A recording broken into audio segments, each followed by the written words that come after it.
اور وہ لوگ کہ جنہوں نے ایک مسجد بنائی ہے زرار کے طور پر، زدم زدہ، کفر کے لیے اور اہل ایمان میں تفریق پیدا کرنے کے لیے، من قبل، جو کہ اس سے پہلے سے اللہ اور اس کے رسول سے جنگ کر رہے تھے۔ یہ مسجد زرار بنائی تھی منافقین نے مدینے کے اندر، اور یہ اصل میں اس کے پیچھے ایک شخص تھا ابو عامر راہب، اور یہ شخص بھی ویسے بڑا عالم شخص تھا اور یہ عیسائی ہو گیا تھا۔ تو حضور حیران ہوئے، ابا مخرجیہم، کیا یہ لوگ مجھے یہاں سے نکال دیں گے؟ اے نبی، آپ اس مسجد میں کبھی کھڑے نہ ہوں۔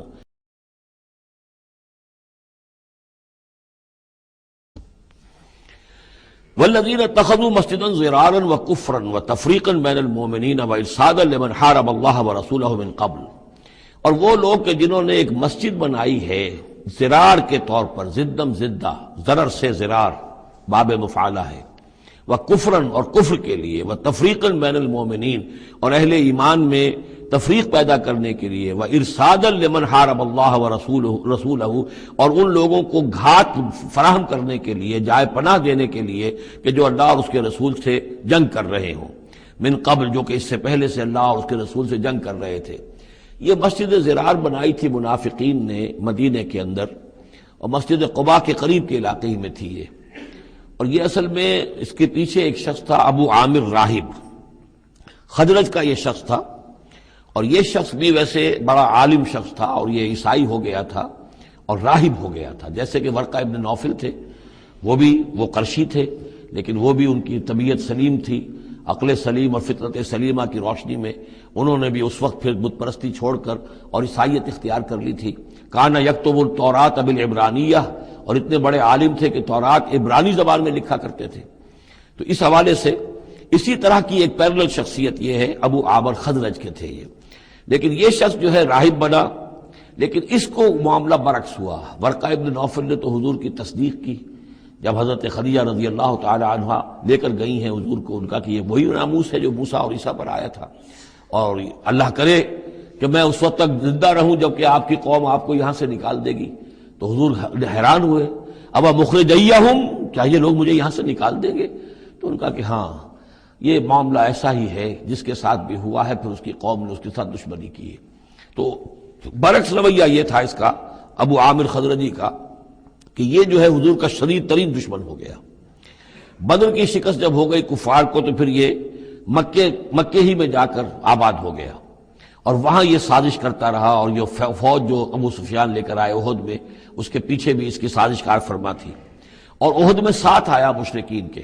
اور وہاں آ کر اس نے مسلمانوں کے جب لشکر آمنے سامنے ہوئے تھے دامن احد میں، تو اس نے باہر نکل کر تقریر کی تھی انصار مدینہ پر، جو بھی اثرات اس کے تھے قدیم کے، نیک آدمی تھا، عالم آدمی تھا، زاہد آدمی تھا، راہب تھا، تو اس حوالے سے اس نے چاہا تھا کہ انصار کو برگشتہ کریں محمد رسول اللہ صلی اللہ علیہ وسلم سے کہ وہ علیحدہ ہو جائیں، لیکن اس کی کوئی چال چلی نہیں تھی، کامیاب نہیں ہو پائی تھی۔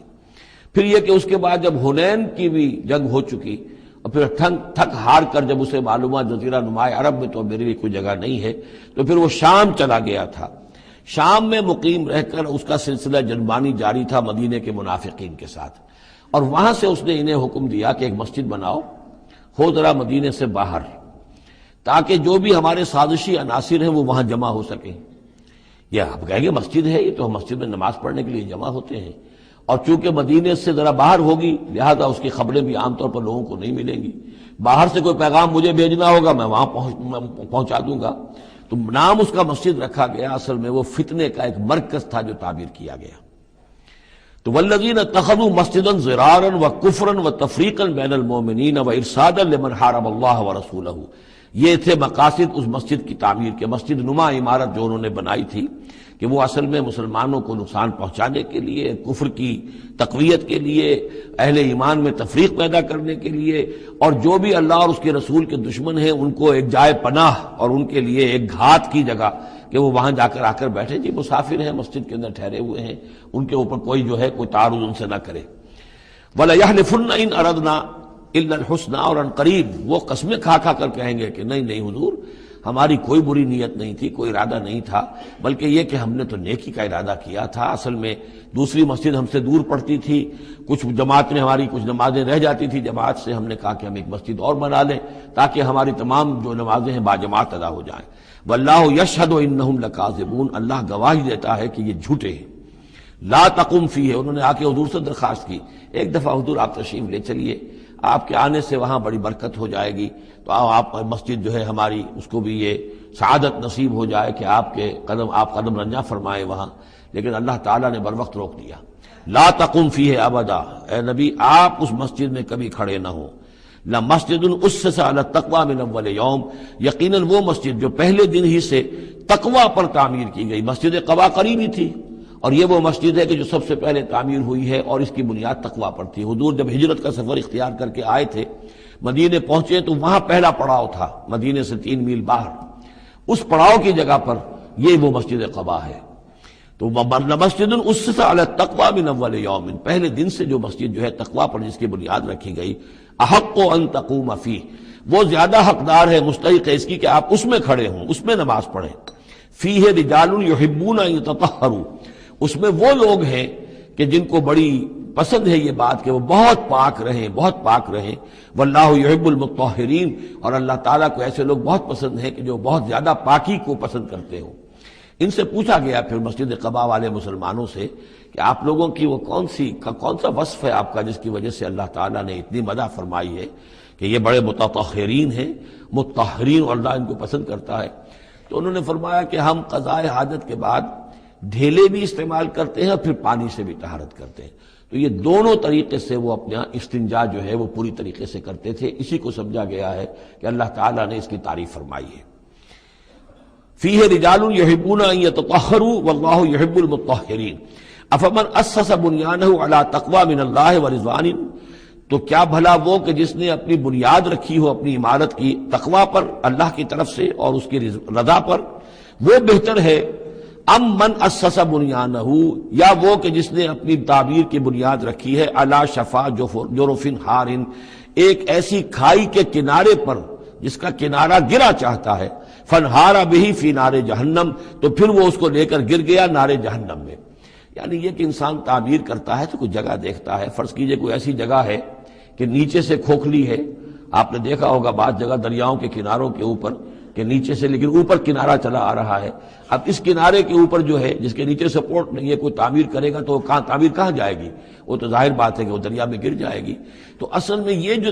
تدبیریں ہوتی ہیں منافقین کی، ان کی مثال ایسے ہے کہ جہنم کے کنارے کے اوپر یہ خشکی ہے، اس کا کنارہ باہر نکلا ہوا ہے، اس پر یہ اپنی تعمیر کر رہے ہیں، ظاہر بات ہے کہ وہ کنارہ بھی ڈھہ جائے گا اور ان کو اور ان کی تعمیر کو لے کر جہنم میں جا گرے گا۔ واللہ لا یہدی القوم الظالمین، اور اللہ تعالیٰ ایسے ظالم لوگوں کو راہیاب نہیں کرتا۔ لا یزال بنیانہم الذی بنوا ریبۃ فی قلوبہم، یہ عمارت جو انہوں نے بنائی ہے، یعنی یہ جو بھی منافقت کی عمارت انہوں نے تعمیر کی ہے اور تانا بانا بنا ہے، یہ عمارت جو انہوں نے بنائی ہے اب رہے گی ان کے دلوں میں، شکوک و شبہات پیدا کیے رکھے گی، الا ان تقطع قلوبہم، الا یہ کہ ان کے دل کے ٹکڑے کر دیے جائیں۔ اس کو یوں سمجھیے کہ اگر فرض کیجئے کسی کے جسم میں کینسر بہت پھیل گیا ہو تو ظاہر بات ہے آپریشن نہیں ہو سکتا، کیا کریں گے آپ؟ پورے جسم کے ٹکڑے کر دیں گے؟ وہ تو اس ٹیشو میں بھی ہے، اس ٹیشو میں بھی ہے، اس ٹیشو میں بھی ہے، وہاں بھی پہنچ گیا ہے، یہاں بھی پہنچ گیا ہے، اب ممکن نہیں۔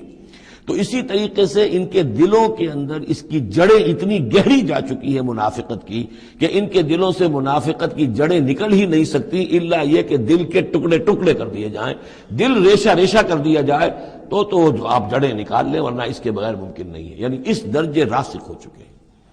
لا یزال بنیانہم الذی بنوا ریبۃ فی قلوبہم الا ان تقطع قلوبہم واللہ علیم حکیم، اللہ تعالی علیم اور حکیم ہے۔